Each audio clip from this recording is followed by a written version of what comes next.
السلام علیکم ناظرین، گڑیا گھر سے اس وقت چلی گئی جب اس کی عمر تقریباً 18-19 سال کی تھی۔ گھنٹوں بعد معلوم ہوا تو ماں باپ سر تھامے بیٹھ گئے اور بھائی ہاتھوں میں ہتھیار تھامے گڑیا کی تلاش میں نکل گئے۔ ماں اور بہن گڑیا کی سہیلیوں کے گھروں میں جا جا کر معلوم کر رہی تھی کہ شاید اس چور دروازے کا علم ہو جائے اور لاڈلی گھر کو لوٹ آئے۔ گڑیا کے گھر سے کسی لڑکے کے ساتھ بھاگنے کا سن کر قریبی سہیلیوں کے گھر والوں نے ان کا جینا حرام کر دیا تھا کہ تم رہتی ہی کیوں تھی ایسی لڑکی کے ساتھ، اور گڑیا کے گھر والوں کا قریبی رشتہ داروں اور محلے والوں نے یہی حال کر رکھا تھا۔ سامعین، گڑیا جو دن کے اجالے میں سہیلی کے گھر جانے کا کہہ کر گئی تھی، اندھیری رات تک بھی لوٹ کر نہیں آئی تو باپ کی ہمت رات کا اندھیرا ختم ہوتے دیکھ کر ختم ہوتی چلی گئی اور بھائیوں کا غصہ آسمان کو چھوتے چھوتے سورج بن گیا۔ 4 دن میں جس قدر بدنامی ہو سکتی تھی ہوئی، جتنے سوال جواب ہو سکتے تھے ہوئے۔ جواب دیتے دیتے باپ اور بھائی منہ چھپا گئے، گھر میں چولہا ٹھنڈا پڑ گیا اور ماں کی ممتا کبھی اس ذلت کے سمندر میں دھکیلنے والی بیٹی کے لیے تڑپ اٹھتی اور کبھی ذلیل ہوتے ہوئے بیٹوں کے لیے۔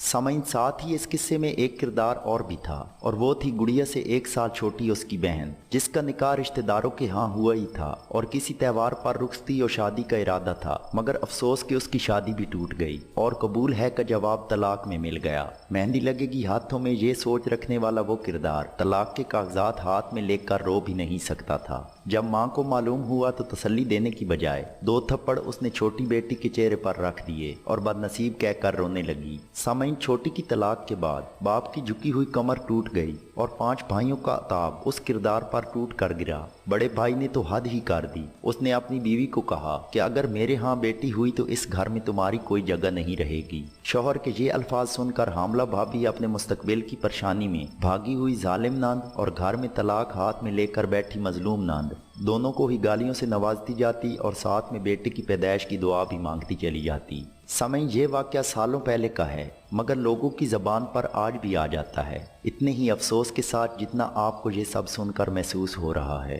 آج گڑیا کہاں ہے کوئی نہیں جانتا۔ بیٹی نہ ہونے کا اعلان کرنے والے اس بھائی کے ہاں رب کے فضل یا اس کی بیوی کی حالت حمل میں گریہ زاری کی وجہ سے صرف بیٹے ہی پیدا ہوئے۔ ماں باپ خاموش رہتے ہیں کیونکہ ان کے پاس بولنے کو اب شاید کچھ بھی نہیں، اور وہ طلاق یافتہ بہن آج بھی وہیں ہے جہاں تھی، خالی ہاتھ اور پیشانی پر لفظ طلاق یافتہ سجائے۔ شاید اس کی زندگی میں کوئی ایسا نہ تھا جو اسے اپنانے کا ظرف رکھتا۔ خواتین و حضرات، یہ عمل نادانی، جذبات یا کسی بھی سبب اٹھایا گیا ہو، سب کی زندگی کو کیسے مشکل بنا گیا اس کا اندازہ شاید خود گڑیا کو بھی نہیں تھا، یا شاید اس کو اندازہ ہو بھی گیا ہو، تبھی تو نہ ہی اس کی کوئی خبر ملی اور نہ ہی خیریت۔ دوستو، کبھی کبھی ایک سوچ آتی ہے کہ آخر ایسا کیا ہوتا ہے کہ ایک لڑکی محبت کرنے والے اور پالنے پوسنے والے ماں باپ کو چھوڑ کر کسی چند دن کے رابطے والے کے ساتھ چلی جاتی ہے؟ کیسے وہ ایک دنیا چھوڑ کر نئی دنیا کی تلاش میں نکل پڑتی ہے؟ تمام تر سمجھداری کے باوجود وہ اتنی نادان کیسے ہو جاتی ہے؟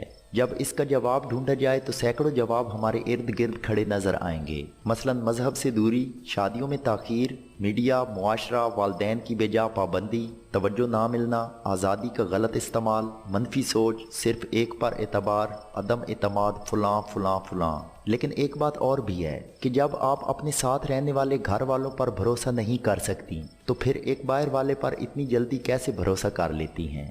ناظرین، وجہ صرف اتنی ہے کہ جس طرح پلاؤ بناتے ہوئے آنچ کا مکمل خیال رکھنا ہوتا ہے اور ان میں اینٹ جانے والے چاولوں کو کبھی دودھ کے ٹھنڈے چھینٹوں کی ضرورت پڑتی ہے، بالکل اسی طرح اولاد کو والدین کی محبت کی تپش بھی ایک جیسی چاہیے ہوتی ہے، مگر لڑکے اور لڑکی دونوں کو الگ الگ وقت میں دودھ کے ٹھنڈے چھینٹوں کی ضرورت بھی پڑ جاتی ہے تاکہ وہ دیگر سے الگ نہ ہوں اور نہ ہی الگ سوچیں اور نہ ہی بھٹکیں۔ آپ اپنے تمام بیٹے بیٹیوں کو ایک جیسی آنچ ضرور دیں، مگر انفرادی طور پر دودھ پانی جیسی فرق دے کر خیالات بھی جانتے رہیں، کیونکہ ہر لڑکی لڑکا نہ ہی اتنا سمجھدار ہوتا ہے اور نہ ہی اس کے گھر والے اتنے باشعور، تحمل مزاج اور سمجھدار ہوتے ہیں کہ یہ سب باتیں اس کو سمجھا دیں اور خود بھی سمجھ لیں۔ خواتین و حضرات، ویڈیو کے اختتام پر لڑکیوں کے لیے یہ نصیحت ہے کہ مان لیتے ہیں کہ آپ کا وہ چاہنے والا آپ کو حقیقی طور پر چاہتا ہے، آپ کے گھر والوں سے بھی زیادہ، تب بھی اتنے خود غرض نہ بنیں کہ دوسروں کی زندگی آپ کی وجہ سے مثل آگ بن جائے اور وہ تمام زندگی اس آگ میں سلگتے رہیں۔